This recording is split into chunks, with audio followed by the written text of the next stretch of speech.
Michael J. Casey is chairman of CoinDesk's advisory board and a senior advisor of blockchain research at MIT's Digital Currency Initiative.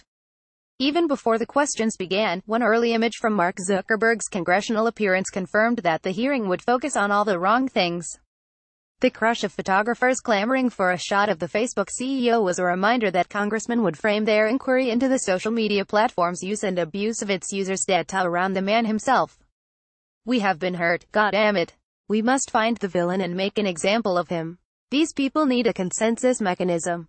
pic.twitter.com/27LF8BS60K, Peter Van Valkenburg, at Valkenburg, April 10, 2018. I do not wish to position myself as a defender of Zuckerberg here. I think he is responsible for building a truly odious machine, a black box algorithm that deliberately steered human beings, lemming-like, into echo chambers of like-mindedness. The platform he oversaw has killed inquisitiveness and open-mindedness, promoted form over substance, undermined the journalistic pursuit of facts and damaged our democracy, all in the interest of gathering and organizing our data so that we could be sold off as packages to platform advertisers.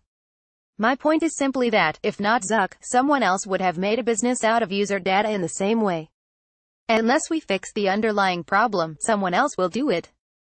What's more, in calling for the CEO to take certain actions, politicians could do more harm to the core tenets of an open, democratic society, particularly their demands that Facebook up its censorship of hate speech and disinformation. Zuck as data lord is bad enough. Zuck as censor-in-chief is downright scary. We need to tackle the root structural problem of the social media industry, the centralization of control over data and content, and the reason why the internet economy has insidiously fostered it. Here, the decentralizing ideas and trust minimization principles that underpin blockchain technology offer glimpses of a path forward. Blockchain's potential and limits. At CoinDesk and elsewhere, I've posited before that blockchain and token technologies could help with massive challenges like fake news, the exploitation of user data, and a rearrangement of Facebook's business model to better reward users. Others have pointed to self-sovereign identity as the killer app to solve the Facebook problem. And it's not just talk. The tokenized, decentralized social media feed Steemit has been up and running for 2 years, and a variety of decentralized journalism projects are now being launched on the Ethereum-based Civil platform. Their idealized vision is that of ownerless content platforms based on fully open-source software models. They seek to put users in control of their data, reward content providers based on fair, objective metrics of audience engagement and community priorities, and apply reputation tokens or other skin-in-the-game staking mechanisms to foster greater accountability and honesty in information production and distribution. But let's be clear, blockchain-based models are nowhere near ready to subvert the entrenched social media industry. Any truly decentralized blockchain won't have the on-chain capacity to handle the masses of data and billions of posts that any large-scale system would run. What's more, on its own, the technology won't protect us from many of the maladies of the current scenario. One limitation can be seen with the upvoting model in Steemit, which rewards top-voted stories with Steem tokens and which invariably results in posts about Steemit itself rising to the top of the trending ranks. The model, intended as a decentralized, censorship-free way to distribute funds for popular content while allowing advertisers a way to buy more favorable positions in the feed, appears to have created another self-reinforcing echo chamber. It's not composed of Trump voters or Trump haters but of Steem hodlers. Moreover, as a number of critics of blockchain for social media point out, the technology on its own won't protect the privacy of user data. Once users place it in an open platform, any outside party can mine their data and do what they want with it. Even if usernames are anonymized, artificial intelligence and network graph tools make it easy to uncover real-life identities.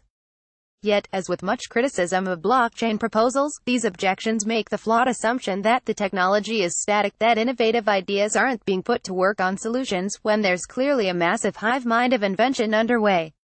It's not unreasonable to conclude, for example, that something like a Lightning or Raiden network will one day resolve scaling challenges, not only for transactions in currencies but also for transactions in data and content. Meanwhile, projects such as userfeeds.io, which uses ranking algorithms and reputation-based incentives to give intelligent weighted values to likes, up votes, down votes, are working on sophisticated community-led curation systems to deliver the broader content needs of a general user base. Indeed, Steemit itself is working on solutions to encourage a more realistic, broader array of stories that are less about Steem token navel-gazing and more about, well, life. As for privacy, sophisticated multi-party computation and zero-knowledge proofs potentially offer an answer. That's what the founders of high-tech encryption provider Enigma argued in a recent blog post, entitled "Why Blockchain Alone Can't Fix Facebook." They proposed the development of a complete privacy protocol, a layered structure that includes both blockchain technology and secure computation, to keep people's private information obscured even as the system assures the accuracy of data transactions and currency transfers. The core problem, quite apart from these practical considerations, however, much of the debate over decentralized social media solutions misses the core point: the need for business models that are relevant to an online economy in which data is the central currency.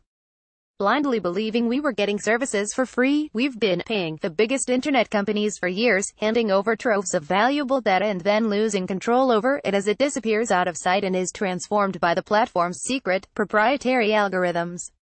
Until now, the problem has been that, without a consensus mechanism to keep an accurate record of all the transactions in this new currency and thus to resolve our inherent mistrust of each other, we've been unable to install a decentralized peer-to-peer economy around the valuation of that data. That has left us dependent on the big data aggregators as trust intermediaries, allowing them to build that economy in their interests.